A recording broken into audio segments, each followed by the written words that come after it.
A hérnia de disco é uma condição clínica muito comum no Brasil. De acordo com dados do Ministério da Previdência Social, foi a principal causa de afastamento de trabalhadores no Brasil em 2023. Ainda de acordo com esse levantamento, o número de trabalhadores com hérnia de disco cresceu 68% em relação a 2022. E apesar de ser comum, é também uma condição médica séria que exige acompanhamento de um profissional de saúde. Se a hérnia de disco não for tratada adequadamente, pode resultar em complicações a longo prazo que incluem dor crônica, perda de mobilidade e, em casos extremos, a perda de controle sobre a bexiga e o intestino. Eu sou Mariana Varela, editora-chefe do Portal Drauzio, e esse é mais um episódio do videocast Saúde Sem Tabu, que conta com o apoio de Tena, marca líder mundial em produtos para incontinência urinária. Hoje conosco está o Dr. Eduardo Yunes, médico neurocirurgião do Hospital Ortopédico da AACD, que veio explicar como ocorre a hérnia de disco e trazer algumas informações que talvez você não saiba sobre essa condição. Seja bem-vindo, Dr. Eduardo. Obrigada. Bom dia, eu que agradeço o convite. Doutor, eu queria que a gente começasse explicando o que é exatamente a hérnia de disco e quais são as causas. Então, a hérnia de disco, para ficar de uma maneira mais didática, eu vou comparar o disco entre as vértebras a um chiclete, aquele chiclete Babalu que todo mundo conhece. Então, na verdade, o disco intervertebral, ele fica na parte da frente, a parte que olha para a barriga da coluna, entre os ossos, entre as vértebras, os corpos vertebrais. E ele tem a função justamente de amortecer carga. Então, se a gente imaginar o nosso chiclete Babalu, o que seria a casca do Babalu, uma cartilagem, e o que seria o miolo do Babalu, aquela parte líquida, como se fosse uma gelatina bem hidratada, a gente entende que aquilo funciona como um amortecedor. Uhum. Então, a hérnia de disco é quando a casca do Babalu rompe e aquele miolinho ele extravasa. A causa disso, você tem que imaginar que cada um tem uma característica genética que vai compor esse disco. Então, o tipo de colágeno, a altura desse disco, o biotipo físico da pessoa, o tipo de curvatura que ela tem, isso tudo é geneticamente determinado. Então, de longe, a causa mais importante para a pessoa desenvolver ou não desenvolver uma hérnia de disco é a genética. Então, a gente vê famílias inteiras com hérnia. Agora, pensando nas causas modificáveis, aquilo que realmente a gente poderia mudar e o que a gente orienta, que não é a principal parte, mas é aquilo que é possível se mudar, o primeiro fator de risco para desenvolvimento de hérnia, pouca gente sabe, mas é o cigarro, tabagismo. Porque o cigarro, assim como ele vai, ao longo do tempo, entupir as artérias e levar a um infarto, a um derrame, ele vai entupir também a microcirculação, e o disco é uma estrutura viva. E o disco, ele recebe, na idade adulta, a circulação direta do osso, do platô, que a gente chama entre a vértebra e o disco. Então, o cigarro, assim como o efeito do envelhecimento, essa troca de nutriente, de oxigênio, de tudo que o disco precisa para ele se manter vivo e para reparar aqueles danos do dia a dia, já que ele é um amortecedor e recebe dano a todo momento, ele vai ficando cada vez mais precário, essa capacidade de reparo por uma má vascularização. Então, por isso que a idade e o cigarro acabam sendo os fatores aí que vão levar a uma dificuldade de reparo. Esse disco vai fissurando e ele pode abrir e sair o seu miolo. Além disso, pessoa com uma postura inadequada, muito tempo sentado é ruim para o disco. A gente põe muito mais carga sentado do que em pé. Falta de musculatura, principalmente no abdômen e na região lombar. Essas são causas importantes aí para desenvolvimento de microtraumatismos e hérnia. E por que todas as pessoas vêm desenvolvendo essa condição nos últimos anos no Brasil? Eu diria que talvez o fator mais importante seja as profissões de hoje. Então, como eu disse, a posição sentada ela é muito pior para o disco do que a posição em pé. E quando a gente senta com a coluna e com a musculatura. A nossa musculatura, o abdômen, a paravertebral, aquilo que está nos sustentando junto à coluna, ele entra em fadiga, em torno de 30, 40 minutos. E toda a carga passa a recair sobre o disco. Então, a gente aumenta esse estresse no disco. Esse disco, essa casquinha nossa do Babalu vai receber mais rachaduras. E alguma rachadura dessa pode ficar profunda o suficiente para encontrar aquele miolo. E aí ocorre o extravasamento. Então, talvez um dos motivos principais é que a maioria das profissões hoje é sentada, não é mais aquela coisa da pessoa trabalhar com muita coisa braçal, que seria um fator de risco. O fator de risco hoje ele está bem homogêneo na população. A maioria das pessoas hoje ficam muito tempo sentadas, não fazem intervalos para reativar essa musculatura. Além da dor na coluna, né, a sensação de formigamento nos ombros, braços, pernas, né? E quais são os outros sintomas mais conhecidos e mais comuns da hérnia de disco? A hérnia de disco, a gente sempre divide o sintoma em dois tipos. O que a gente chama de sintoma axial, que é a região do tronco, onde essa hérnia se encontra. Então, se for na cervical, pescoço; se for na dorsal, no tórax, na parte de trás, né, do dorso; e se for na lombar, a região mais baixa, já próximo do glúteo. E o outro sintoma que a gente chama de sintoma radicular, que é o efeito da hérnia sobre o nervo.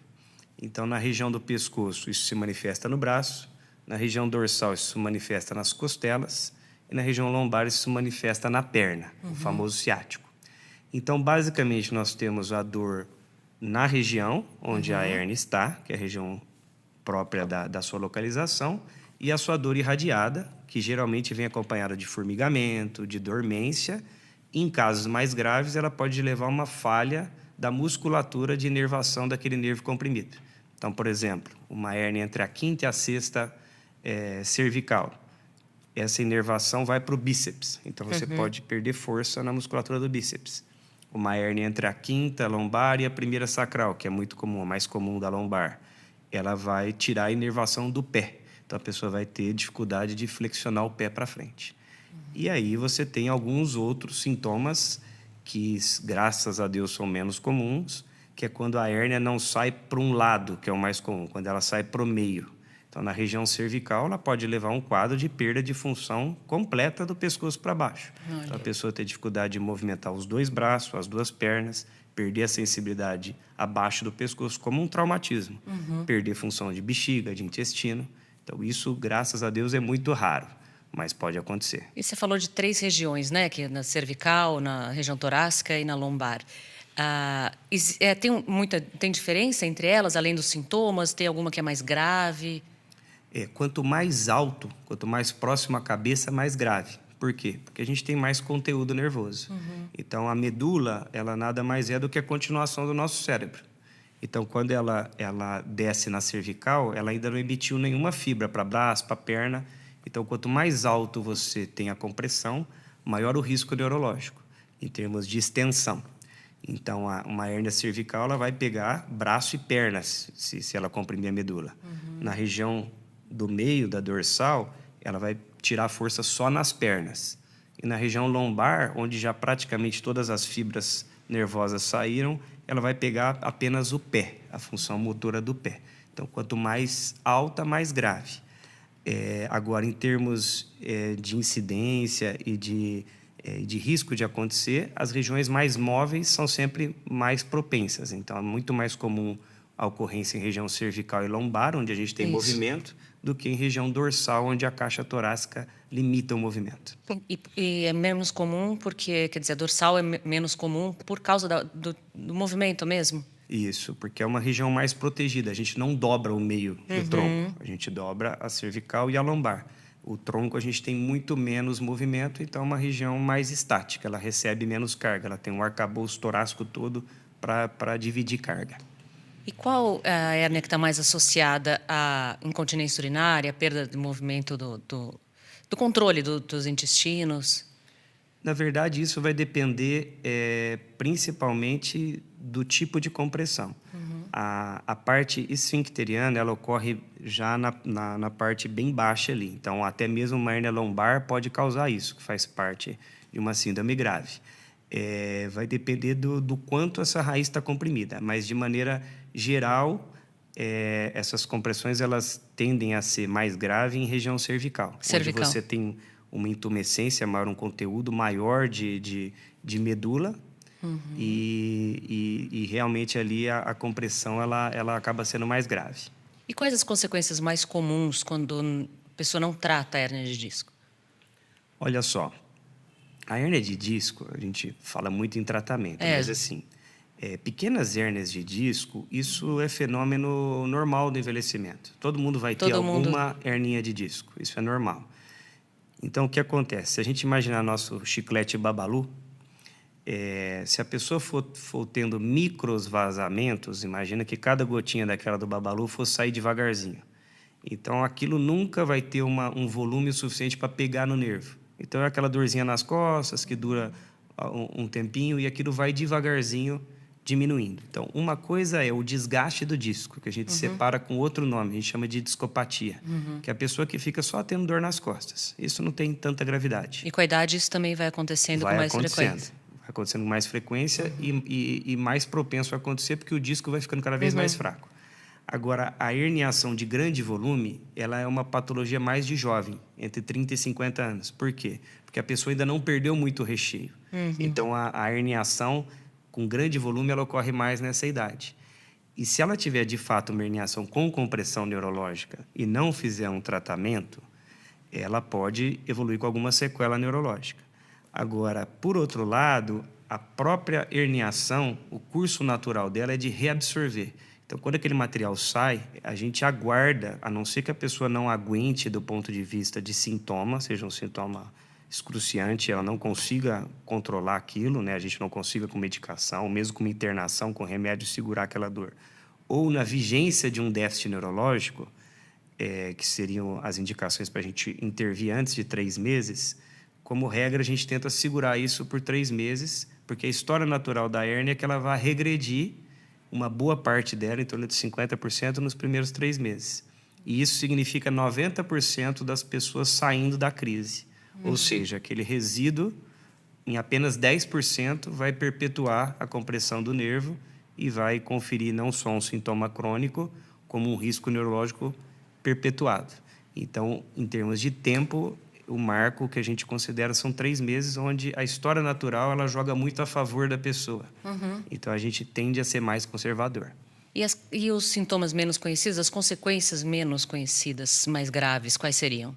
Assim, basicamente, são funções sensitivas e motoras da raiz. Então, dentro da sensibilidade, aquilo que a pessoa mais reclama é dor, é não sentir direito o braço.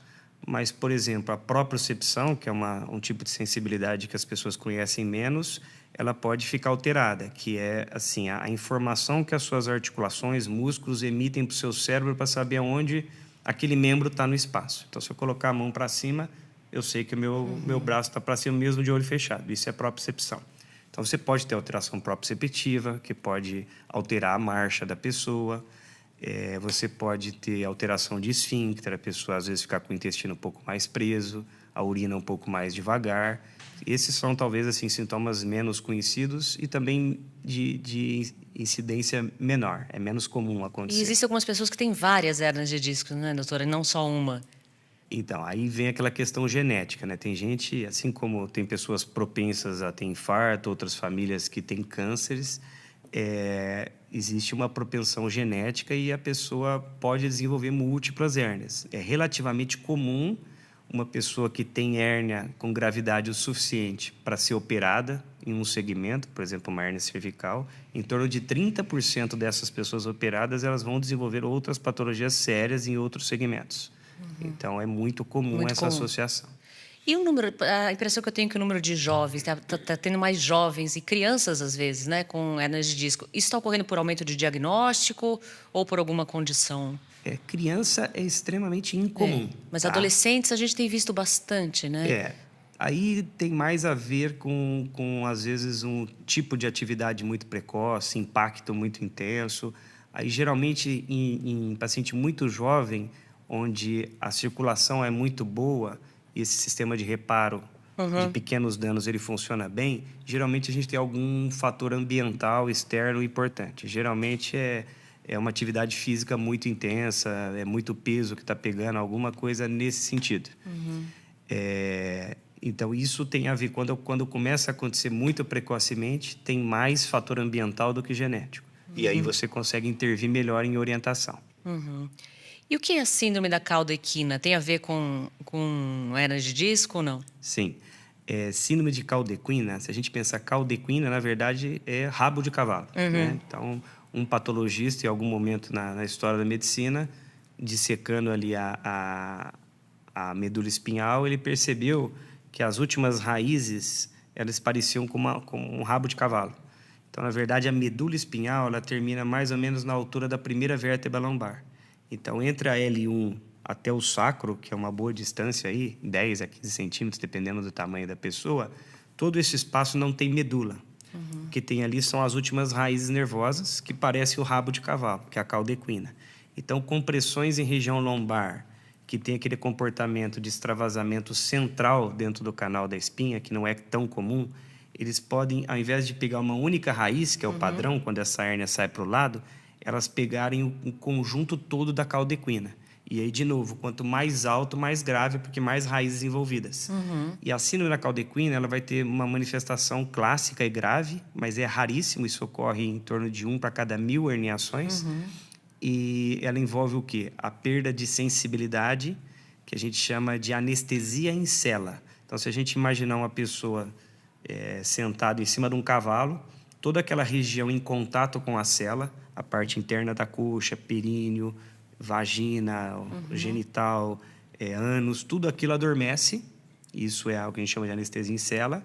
A perda de força nos 2 pés e alteração tanto de urina quanto de intestino. A pessoa fica com incontinência, dificuldade de urinar e dificuldade de evacuar. Então, essa é a síndrome completa da caldequina, é uma emergência, tem que ser operada imediatamente.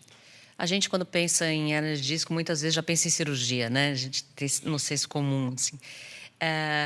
Mas há outras opções até mais usadas, né, para o tratamento. Quais são essas opções de tratamento? Na verdade, as opções elas não são alternativas. Os tratamentos eles não concorrem. Existem indicações bem claras, tá? Então, assim, o que precisa ficar claro é que esses tratamentos alternativos eles não tratam a hérnia de disco.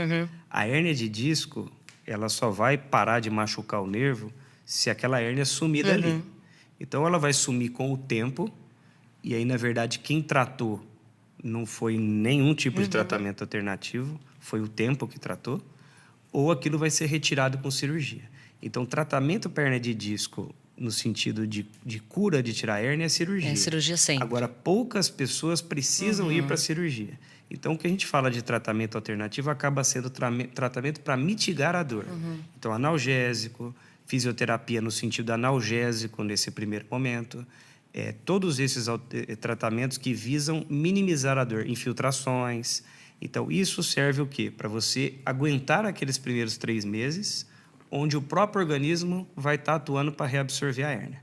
Então, não é um tratamento da hérnia, é um tratamento da dor para aguentar o tempo passar. E o médico acompanhando para ver se não está havendo nenhuma instalação de déficit neurológico ou nenhuma complicação com remédio que você precise parar, interromper o tratamento clínico. Agora, uma vez a pessoa saia da crise, que ele não tenha mais hérnia, aí sim o tratamento de fortalecimento, e os nossos colegas fisioterapeutas, educadores físicos vamos ajudar muito, no sentido de prevenir a próxima crise. Aí o tratamento, na verdade, muscular, fortalecimento, para você ajudar aquele disco, que agora está mais frágil, porque ele perdeu um pedaço, a não apresentar uma nova ruptura. Então, a gente brinca assim, que no momento da crise é apagar o fogo. A gente não está tratando nada, a gente está tratando a dor, esperando ver o que vai acontecer. E no cenário pode ter uma indicação de cirurgia, que ocorre em 5 a 10% dos casos apenas. Agora, uma vez tratado a hérnia, inclusive com cirurgia, se a gente fizer uma cirurgia apenas de retirar o disco, que existem cirurgias onde a gente reconstrói o segmento e trata de maneira definitiva, que também é um critério de indicação muito específico. Mas se a gente opta por retirar a hérnia, fazer uma cirurgia paliativa, ou se a hérnia reabsorve sozinha, a gente tem aquele disco doente a ser tratado depois. E aí sim entra o tratamento de fortalecimento, de alongamento, de cuidados no dia a dia, com postura, parar de fumar para quem fuma, para se evitar uma nova ruptura daquele disco que vai ficar fraco, que a gente vai chamar de uma discopatia. Então, se eu entendi bem, a cirurgia só é indicada depois de um tempo do diagnóstico, né? Quando a pessoa descobre que está com a hérnia. Exatamente. No momento do diagnóstico, que não costuma demorar muito, porque a dor realmente é lacinante quando pega o nervo, as pessoas assustam muito, mas assim, a intensidade da dor para a gente, médico, não nos assusta, porque dói muito mesmo. Para a gente, o mais importante é o tempo que aquela crise começou. Certo. Então, uma pessoa que tem uma dor que não está tão intensa, mas tem 4 meses, ele é mais grave do que uma pessoa que está na cadeira de rodas, urrando de dor, e aquilo começou uma semana. E tamanho de hérnia também não é documento. Na verdade, a literatura mostra que hérnias maiores sofrem maior reabsorção do que as hérnias menores. Então, não precisa se assustar, tem que ter um auxílio de alguém que entende da doença para conduzir essa fase aguda e realmente funciona. Quando a hérnia começa a reabsorver, e é o organismo que vai fazer isso, a dor começa a passar, ela começa a centralizar, ficar um pouquinho mais nas costas e depois, do mesmo jeito que ela veio, ela vai embora. E precisa de cirurgia quando ela não melhora, ou quando a dor é muito forte? Então, se você tiver uma dor permanecida por mais de 3 meses, é onde a gente começa a pensar em operar. Por quê? Quando a hérnia sai, imagina o miolo do babalu, ele saiu e ele está pegando nervo. A gente tem 2 mecanismos que atuam nos primeiros 3 meses. Um que a gente chama de retorno para a fenda. Imagina o caldinho do babalu voltando para o buraco. Isso acontece nas primeiras 2 semanas. Um segundo mecanismo que ocorre é a desidratação do fragmento. Então, imagina que aquele fragmento era como uma azeitona e dali, algumas semanas até 3 meses, ele vai virar uma uva passa. Isso sempre ocorre. E isso ocorre mais ou menos assim. Metade da hérnia vai sumir nos primeiros 3 meses. E essa metade ela não vai ter pressão suficiente para ficar machucando o nervo. E a crise passa. Então, essa é a história natural da hérnia. Agora, passado 3 meses, o mecanismo mais tardio, que é um processo inflamatório e uma fagocitose do sistema de defesa, né, uma degradação enzimática, ela é muito lenta. E vai demorar 2 anos, mais ou menos, para aquele residual de fragmento ser digerido pelo organismo. Então, o 3 meses, ele marca essa divisão das fases. Então, se a pessoa tem um incômodo do nervo, está correndo um risco neurológico, tem muita dor, a história natural agora ela é ruim, ela vai demorar muito para acontecer. Então, esse tempo ele é perigoso. E aí você tem um risco neurológico muito alto, com uma chance de cura espontânea muito pequena. Então, essa curva ela inverte mais ou menos com 3 meses. E o sintoma que mais é indicativo de cirurgia, você falou que não é a dor intensa, mas quando comprime os nervos, né?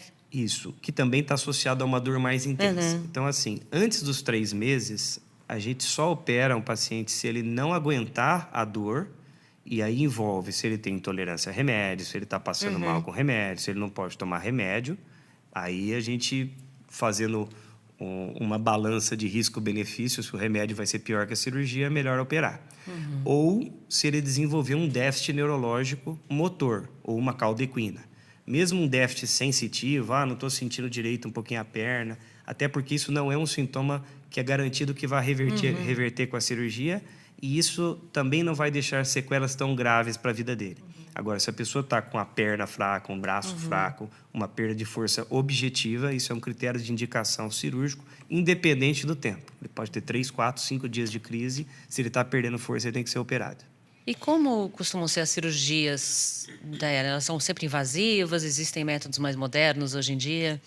Quando a gente fala de hérnia, né, a gente está focado muito em retirar o fragmento. Então, assim, como conceito, a gente tem cirurgias em que a gente só retira o fragmento e cirurgias em que a gente reconstrói o disco, que a gente está tratando o disco como um todo. Ou seja, nós vamos tirar aquele disco, colocar uma prótese no lugar e aquilo nunca mais vai herniar. E que são casos bem selecionados. Na maioria dos casos, a gente só retira a hérnia ou espera a hérnia absorver. No caso que tem indicação para a gente retirar a hérnia, você pode fazer basicamente 3 tipos de cirurgia. A convencional aberta, que foi feito por muitas décadas, o resultado é muito bom, só que é uma incisão maior, um sangramento um pouquinho maior, recuperação mais demorada. Nós podemos fazer a mesma cirurgia do que essa tradicional, com um microscópio, que os neurocirurgiões costumam usar para operar aneurisma, tumor cerebral, em que a gente faz exatamente a mesma cirurgia com um corte menor, de 2,5 a 3 centímetros. E mais modernamente, a gente temos as cirurgias por videoendoscopia. Assim como se faz para a barriga, para a vesícula, a gente tem um vídeo em que a gente consegue entrar diretamente no fragmento, com uma incisão bem pequena, em torno de 7 a 8 milímetros, a gente consegue fazer retirada do fragmento.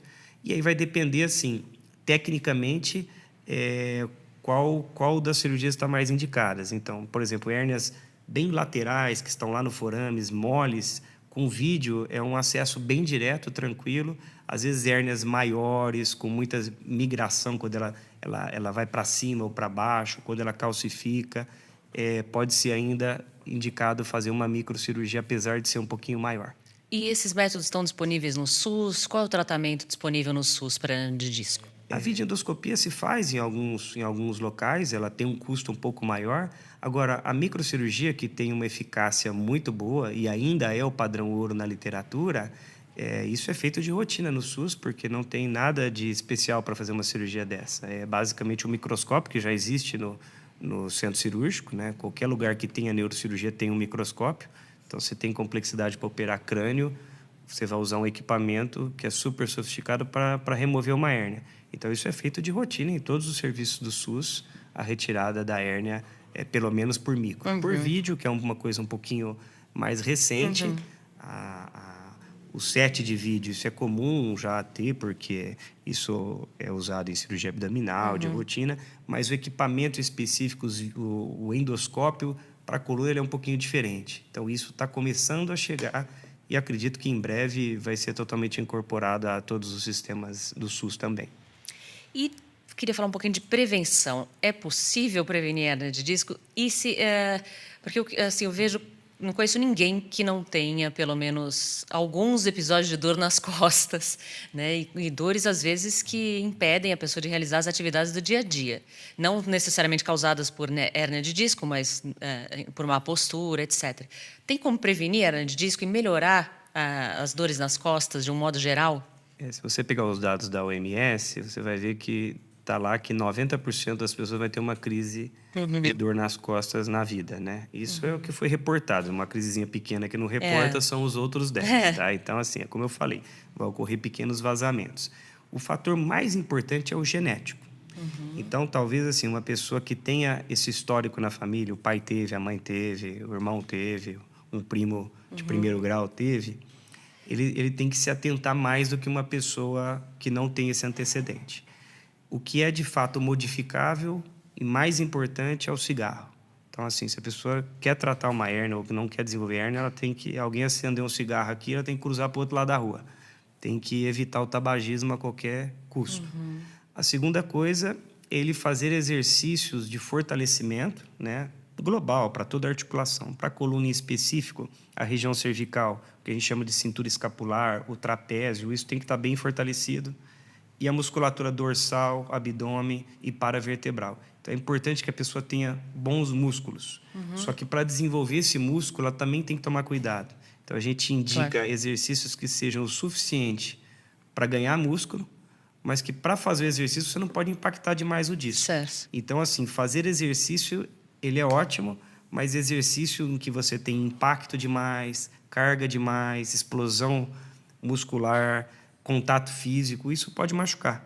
Então, são mais exercícios na linha da isometria. Então, o pilates é um exercício ótimo, a musculação com pouca carga, bem executado, é ótimo. A natação é um bom exercício. Então, assim, não fumar, fazer exercício, ter uma vida o mais saudável possível, ter descanso. E, se ele tiver uma genética muito propensa, mesmo fazendo tudo isso, vai dar errado. E aquela pessoa que tem uma genética muito boa, fazendo errado, vai dar certo. Vai dar certo. Em relação à postura, né? A gente falou que a gente passa muito tempo sentado hoje em dia. Tem alguma recomendação para diminuir o impacto disso? Então, a região cervical, ela responde muito à postura. Então, a gente brinca que se não for uma professora de yoga que pendura na cabeça, ou a baiana que põe os cestos de roupa na cabeça, se é que fazem isso ainda, né? Mas era mais clássico ali, botar a roupa para levar lá onde tem água para lavar. Tirando essa situação de carga na cabeça, a gente não tem muito o que colocar carga em cima da cervical. Então, a cervical ela responde muito à postura. Então, quanto mais estendido, né, mais a sua cabeça está para trás, menos carga você coloca no disco. Então, hoje é muito comum o uso exagerado de smartphone. Então, essa flexão mantida por muito tempo, você pode ter uma sobrecarga em disco. Então, tudo que você for fazer tem que estar na linha da mirada do olho. Então, monitor de televisão, computador, ficar evitando quem trabalha com um WhatsApp, com alguma coisa, tentar jogar isso no monitor, numa tela, para não ficar baixando toda hora. Isso para a cervical, além do fortalecimento, é importante. Para a região lombar, é aquilo que eu coloquei. Evitar muito tempo continuamente sentado. Então, a cada 40 minutos, tentar levantar e dar uma reativada nessa musculatura. Em 30 a 60 segundos, essa musculatura já está ativa. E evitar movimentos de alavanca com o tronco. Então, pegar aquela caixa de leite e fazer esse movimento de alavanca, isso pode romper um disco. Então, evitar ficar pegando coisa pesada do solo, mas se por um acaso precisar pegar, você tem que dobrar o joelho, trazer esse peso junto ao corpo e levantar com o quadríceps, com a coxa, e não com a alavanca do tronco. Tá? Então, assim, esses são talvez aí as dicas mais importantes para essas hérnias. E quem tem direito a pedir o afastamento pelo INSS por causa de hérnia de disco?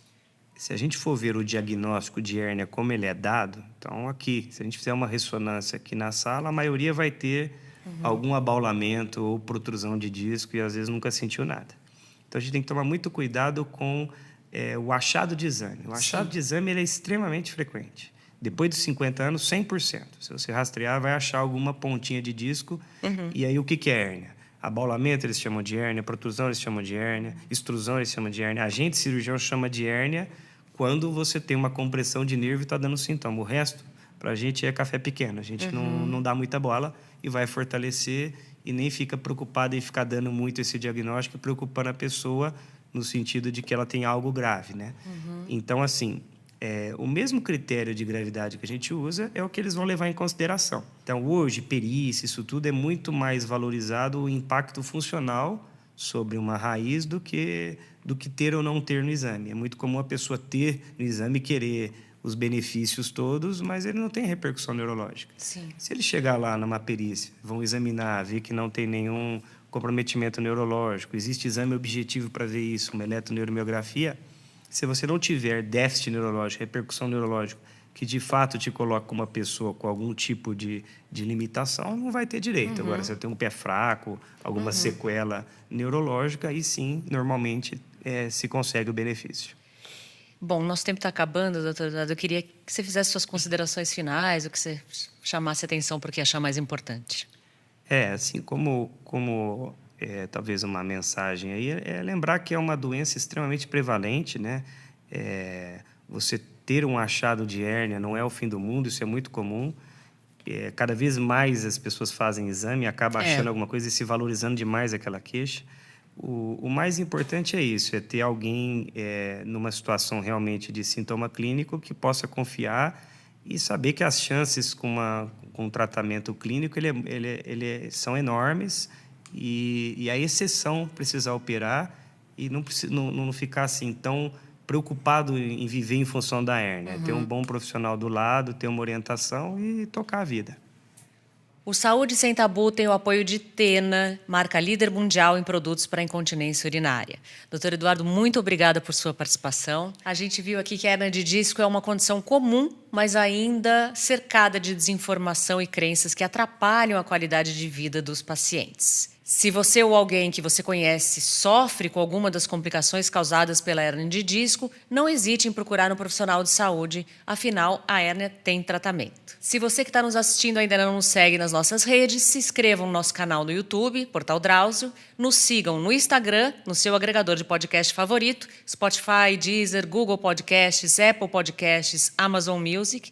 Assim você recebe notificações sempre que tivermos conteúdos novos e também pode mandar suas sugestões. Obrigada, cuidem-se e até a próxima. Você ouviu Saúde Sem Tabu. Apoio Tena, marca líder mundial em produtos para incontinência urinária.